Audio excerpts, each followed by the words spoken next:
21 days ಏನು, ಒಂದು ವಾರಕ್ಕೆ ಓನ್ಲಿ ಲಿಕ್ವಿಡ್ ಡಯಟ್ ಮಾಡಿದ್ರು ನಿಮ್ಗೊಂದು 4-5 ಕೆಜಿ ಕಡಿಮೆ ಆಗ್ಬೋದು. ಬಟ್ ಏನು ಹೋಗಿರುತ್ತೆ ಅಂತ ಗೊತ್ತಾ ನಿಮಗೆ?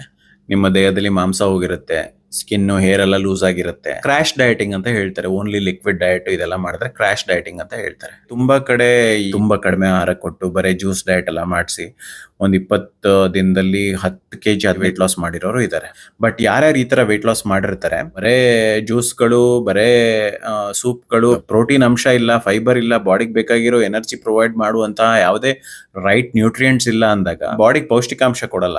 ಸೈಡ್ ಎಫೆಕ್ಟ್ ಬಂದು ಮಸಲ್ ಲಾಸ್, ವೀಕ್ನೆಸ್. ಅಂದ್ರೆ ನಿಮ್ಮ ದೇಹದಲ್ಲಿ ಅತ್ಯಮೂಲ್ಯವಾಗಿ ಬೇಕಾಗಿರುವಂತಹ ಮಾಂಸಖಂಡಗಳು ಕಡಿಮೆ ಆಗುತ್ತೆ. ಮಾಂಸಖಂಡ ಎಷ್ಟು ಇಂಪಾರ್ಟೆಂಟ್ ಅಂದ್ರೆ, ನಿಮ್ಗೆ ಮಾಂಸಖಂಡ ಕಡಿಮೆ ಆಗ್ತಿದ್ದಂಗೆ ನಿಮ್ಮ ದೇಹದಲ್ಲಿ ಮೆಟಬಾಲಿಸಮ್ ಕಡಿಮೆ ಆಗುತ್ತೆ. ನಿಮ್ಮ ದೇಹ ರೆಸ್ಟಿಂಗ್ ಮೆಟಬಾಲಿಸಮ್ ಅಂತ ಹೇಳ್ತಾರೆ. ಅಂದ್ರೆ ರೆಸ್ಟ್ ಅಲ್ಲಿ ನಿಮ್ ದೇಹ ಎಷ್ಟು ಕ್ಯಾಲರೀಸ್ ಬರ್ನ್ ಮಾಡಿ, ನೀವು ಏನು ಮಾಡ್ತಿಲ್ಲ ಅಂದ್ರೂ ನಮ್ಮ ದೇಹ ಒಂದಿಷ್ಟು ಖರ್ಚು ಮಾಡ್ತಾ ಇದೆ, ಅದನ್ನ ಕಡಿಮೆ ಮಾಡಿಬಿಡುತ್ತೆ.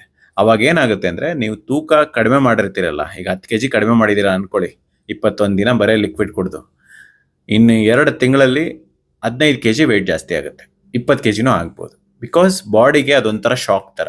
ಓಕೆ, ಕ್ರಾಶ್ ಡಯಟಿಂಗು, ಬರೇ ಲಿಕ್ವಿಡ್ ಕುಡಿತೀನಿ, ಊಟ ಬಿಡ್ತೀನಿ, ಇದೆಲ್ಲ ಥೆರಪ್ಯೂಟಿಕ್ ಆಗಿ ವಿತ್ ಗೈಡೆನ್ಸ್ ಕೆಲವೊಬ್ರು ಮಾಡ್ತಾರೆ. ಅದು ಕೆಲವೊಂದು ಡೈಜೆಷನ್ ಸಮಸ್ಯೆಗಳಿಗೆ ಬ್ರೇಕ್ ಕೊಡೋದಕ್ಕೋಸ್ಕರ ಟೆಂಪ್ರವರಿ ಆಗಿ ಮಾಡೋಂಥದ್ದು. ವೆಯ್ಟ್ ಲಾಸ್ ಆಗಬೇಕು ಅಂತ ನೀವು ಈ ತರ ಏನಾದ್ರು ಮಾಡಿದ್ರೆ ಅದು ಟೋಟಲ್ ಆಗಿ ಉಲ್ಟಾ ಹೊಡೆಯುತ್ತೆ ನಿಮಗೆ. ಅದ್ರ ಪ್ರಭಾವ ನಿಮ್ಗೊಂದು 2-3 ತಿಂಗಳಲ್ಲಿ ಗೊತ್ತಾಗುತ್ತೆ. ನಿಮಗೆ ನ್ಯಾಚುರಲ್ ಆಗಿ ಫ್ಯಾಟ್ ಲಾಸ್ ಆಗಬೇಕು ಅಂದ್ರೆ ಈ golden pyramid of fat loss, ಇದು ನಾನು ಫಾಲೋ ಮಾಡುವಂತಹ ಒಂದು ಸಿದ್ಧಾಂತಗಳನ್ನ ಇದರಲ್ಲಿದೆ. ಇದ್ರ ಬಗ್ಗೆ ಕಂಪ್ಲೀಟ್ ಡೀಟೇಲ್ಡ್ ವಿಡಿಯೋ ನನ್ನ ಯೂಟ್ಯೂಬ್ ಚಾನಲಲ್ಲಿ ಒಂದು 19 ಮಿನಿಟ್ಸ್ ವಿಡಿಯೋ ಇದೆ. ಅದನ್ನ ನೋಡಿದ್ರೆ ಡೆಫಿನೆಟ್ಲಿ ನಿಮಗೆಲ್ಲ ಅರ್ಥ ಆಗುತ್ತೆ.